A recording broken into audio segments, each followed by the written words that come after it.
How's it going, folks? This is Wayne all back for another technique lesson today, and this is our final instalment on the minor pentatonic shapes. This is position 5, and this is the last one in the series. I'm going to be doing another little series of how to use these scales and going over some other, positions and things, probably in the autumn. So I hope you've enjoyed this series, and if you are new to this series, please go back and learn all these scales. Like I say, they're really useful for a beginner for finger development and everything. It's always really useful to get some scales down. So without further ado, let's get to position 5.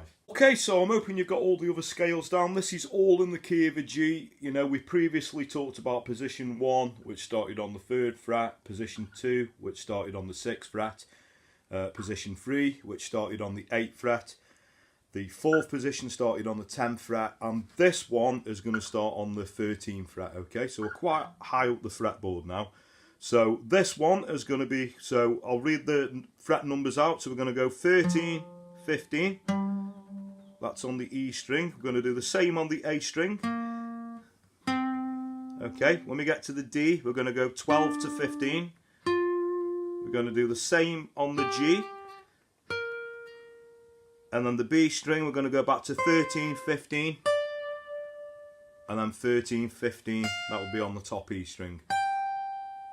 So again, that will be 13, 15, 13, 15, 12, 15, 12, 15, 13, 15, 13, 15. Okay, it doesn't really matter what fingers to use, but I always say try and get that little finger involved if you can. Particularly on the middle ones where you're going to go, 12 to 15. Because at this point, if you are a beginner, it's good to sort of build the strength up on that little finger, because it's, for a while, that is your weakest finger. Okay, so another useful thing to do is to, weed out where those root notes are. So if we go through the scale.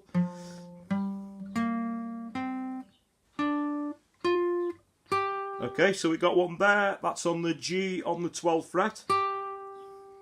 Open G, we've got the root note there. And we've also got a root note, if we just play through the scale. That would be on the top E string on the 15th fret. So, okay, so when you get using scales and, a little bit further down the line, that will probably be the next series that's coming out in the autumn.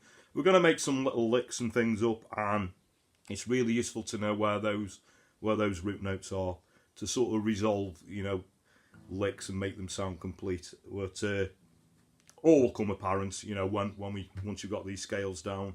There'll be a few lessons about that. Okay, so another thing that we've done in the other sort of parts of the series is we sort of found out where the blues notes are as well. So on this one, if it just played down.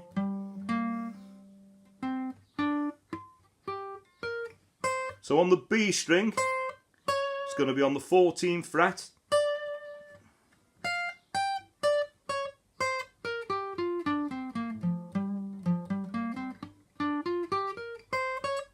You can see it there.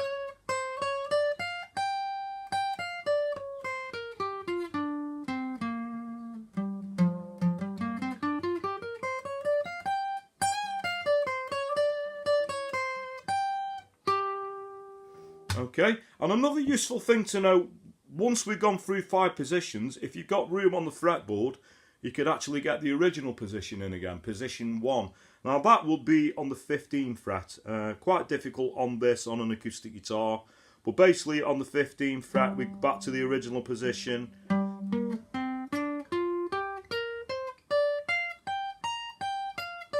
So we can do position 1 again, because what we've actually done, on the 15th fret, we're actually back on a G note, which is like the octave G.